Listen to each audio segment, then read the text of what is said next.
there guys, it's Melissa from designsbylittlebee.etsy.com. Today I'm going to do a super quick tutorial on how to make a book band.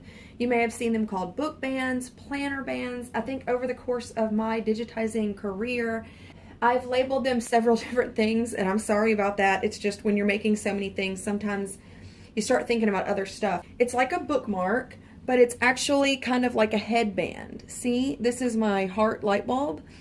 And you stitch it directly onto fold over elastic, and it creates a little like a headband for your book, a book band, planner band, bookmark.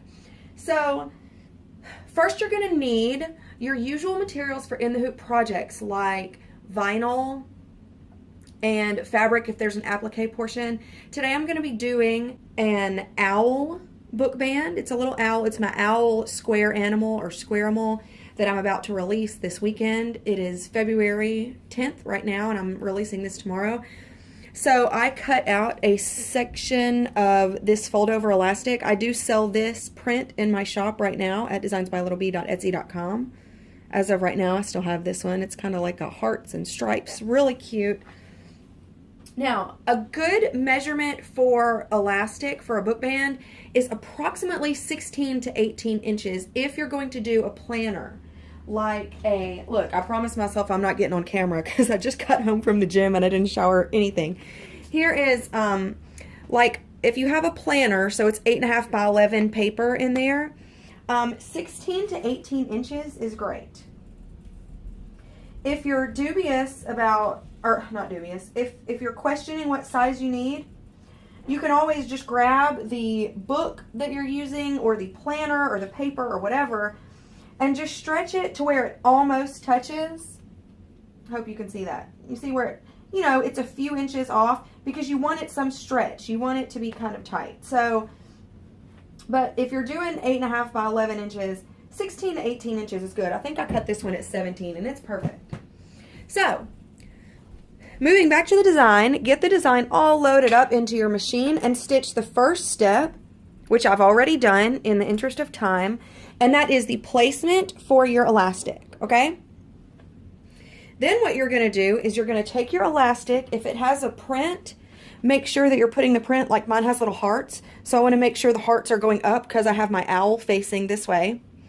And you're going to take your fold over elastic. Now, if you have fast frames, man, this is so easy. If you have a regular embroidery hoop, it can be a little trickier to keep the elastic out of the way while you stitch up your project. But it's still totally doable. Don't freak out. So the first thing you want to do is maybe grab a couple of pins. You can also use tape because this step is like literally like 30 seconds long. So it doesn't have to be there long at all. You could tape it down really quick. All you need is for this elastic to be held in place while this one tack down stitches. So you line the elastic up. See how this is where it's going to stitch. I got my elastic just over that line. You don't want to waste too much because it'll shrink your band. Make sure whatever you do, you're out of that stitch path. Since I have fast frames, I usually just clip it to the side, but I'm trying to show you how I would do it if I had a hoop, because I know that everybody doesn't have fast frames. Okay, so, and it doesn't have to be perfect. It's elastic, it stretches. Don't freak out if it's not exactly perfect. So, now I stitch the next step, which is going to tack down those pieces of elastic. It's a double stitch on each one. Okay, now that tack down is done, you can pull these pins out or the tape or whatever you use to clip it down. David came in and interrupted me, and so I already started the next step by accident. But what I usually use on my fast frames is I take another clip and I clip the ends. You'll see how awesome it is to have fast frames because when you have a multi-needle, in case you didn't know, I'll show you the benefit of the multi-needle is you see how I have all this space down here, and so my elastic just hangs down there. I don't have to worry about it getting in the way. That is the beauty of a multi-needle and the beauty of fast frames. So anyway, the next step is the placement for your book band. Now, if you have a single needle and you've got your hoop, you need to make sure this is out of the way, like maybe up here, you know, in your hoop. Maybe put it flat like this. This is perfect. Look how nice and out of the way that is. Use as many pins as you need. Use some tape. Whatever you need to do. Get that elastic over and out of the way so that it doesn't bother you, so you can keep going with your project. In fact, I'm going to go ahead and clip that down because I like to show you, even though I have fast frames, what it would look like if I didn't. And if I had a regular hoop, I would like pin or tape this down. There you go. So now it's out of the way. Now your project, just make sure it's nice and out of the way all the way around. Okay, so that's the placement for my owl. Today I'm using some of my beautiful, I'm sorry I don't know the proper name for it, but it's this raspberry colored vinyl, and it doesn't reach the edges of my fast frame, so I'm going to take this, bring this out, and I'm going to pin. I know you can't see that one side. I'm going to pin. I hope y'all are having a great day. Today is Friday while I'm filming this. I just wanted to do this really quick because I know that some of these in the hoop projects can be kind of intimidating the first time you do them. And you know, the great thing about these in the hoop projects is that they almost always are, you can use scraps. So, you know, if you mess up, so what? Grab a new scrap, start over. That's one reason I always am sure to save anything bigger than, any scrap of vinyl bigger than a couple of inches. I save that. Because if you have something new you're going to try, I mean, I try designs all the time that y'all never see because they just didn't work out the way I wanted to. So don't be afraid to try something new. This is very easy. Okay, anyway.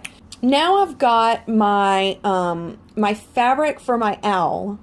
He's going to be pink. And then I'm actually going to use a beautiful little pink seersucker for the inside of the owl body. The next steps, just like any other in the hoop project, are dependent on what you're making.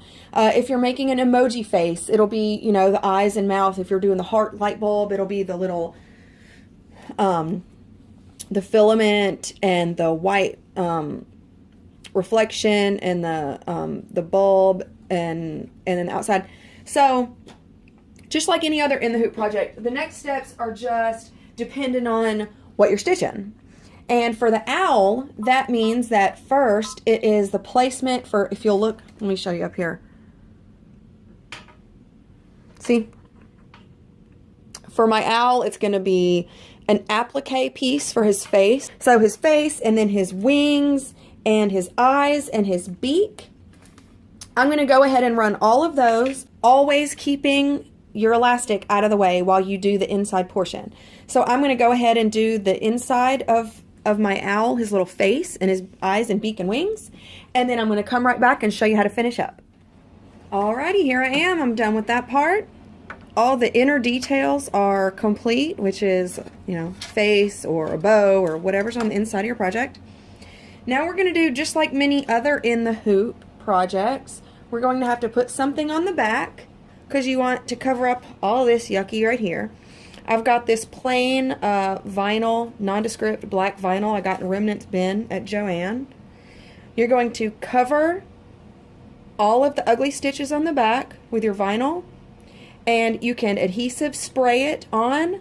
You can turn it back over and you can redo these pins to go through that vinyl as well. I recommend not pinning from the bottom and having those pins stick out where they can rub against your machine and run into the bobbin plate and all that stuff.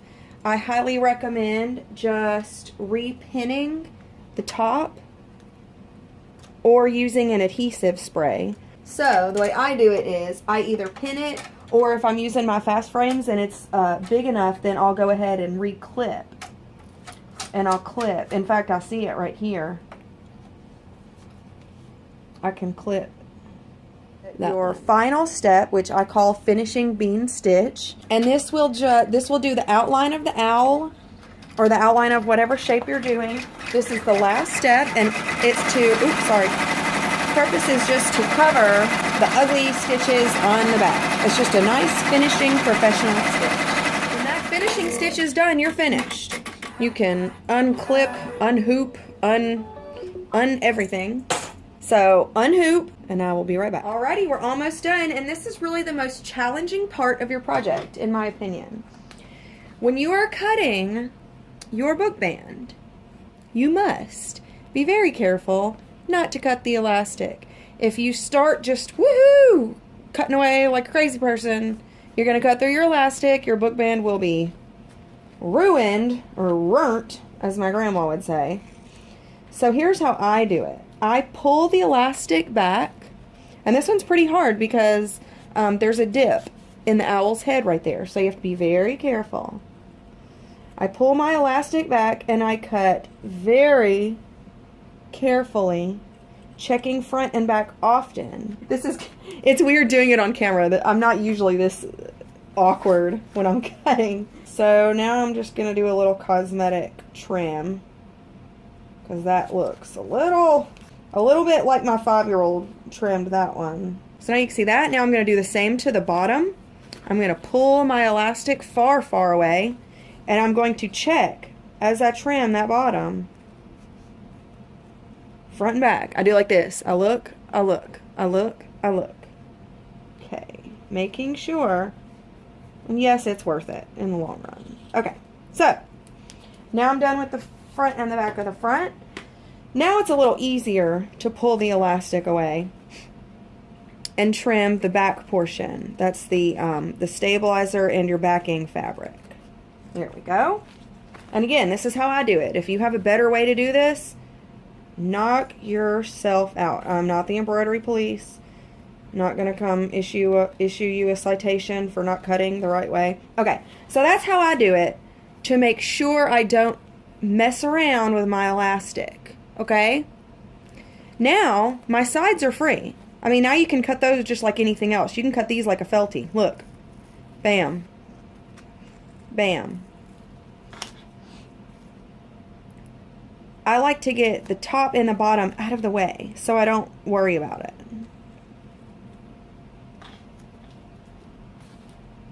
Once you finish with these, you're done, my friend. You're done and you're ready. Just make sure you keep that elastic out of the way. See, when I'm cutting, I like to wrap it around my fingers or place it flat on a table or something. Anything to keep that elastic out of the way. Because you don't want to go through all this work and then cut your elastic. Okay, that's it. All done? That was easy. See? It took me way longer to explain every step than it did to actually stitch it. And now you've got this adorable book band. And you can personalize these. I've got them in all kinds of shapes, and I do more every week because I really like them. They're a fun project. They look great. And not to mention, when you get your little planner or a book or a notebook, or if you have a kid with homework or something like that, look how cute that is. You can use it to keep all your stuff secure like that. You could use it inside to hold your place depending on what month you're in. So, I hope that tutorial made these easy for you. I hope that kind of demystified the process of making a book band or a planner band using fold over elastic. Really easy, really fun, gives a really cute result. I have a lot of these for sale in my shop, and I add new ones every week at designsbylittlebee.etsy.com. So I will chat with you in the group and see you next time. Bye!